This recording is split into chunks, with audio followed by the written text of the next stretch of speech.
வணக்கம். நான் தான் தேவேந்திரநாத் தாகூர். ராஜாராம் மோகன் ராய்க்கு பின் 1833 பிரம்ம சமாஜத்தின் தலைவரானேன். பின்பு 1857 கேசவ் சந்திரசென் இச்சபையில் இணைந்தார்.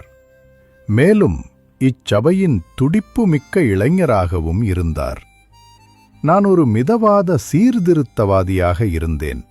ஆனால் இளைஞர்கள் விரைவான மாற்றங்களை விரும்பிய காரணத்தினால் எனக்கும் கேசவ் சந்திரசென்னிற்கும் ஏற்பட்ட கருத்து மோதலின் காரணமாக 1866 பிரம்ம சமாஜம் இரண்டாகப் பிரிவடைந்தது.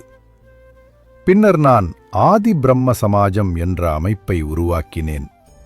அதன் பின்னர் கேசவ் சந்திரசென் மற்றும் அவர்களுடைய ஆதரவாளர்களும் இணைந்து இந்திய பிரம்ம சமாஜத்தை உருவாக்கினர். தற்போது கேசவ் சந்திரசென் கூறுவதை கேளுங்கள். அவர் சொல்வது போல் இந்திய பிரம்ம சமாஜத்தை உருவாக்கிய நான் கலப்புத் திருமணத்தை ஆதரித்தேன். மேலும் குழந்தை திருமணத்தை எதிர்த்தும் போராடினேன். இத்தகைய புரட்சிகரமான செயலில் ஈடுபட்ட நான் எனது குழந்தைக்கே நான் சிறு வயதில் திருமணம் செய்து வைத்ததால் இந்திய பிரம்ம சமாஜத்தில் மீண்டும் கருத்து மோதல் ஏற்பட்டு என்னை பின்பற்றியவர்கள் இவ்வமைப்பிலிருந்து பிரிந்து சாதாரண சமாஜ் என்கிற அமைப்பை உருவாக்கினார்கள். நன்றி.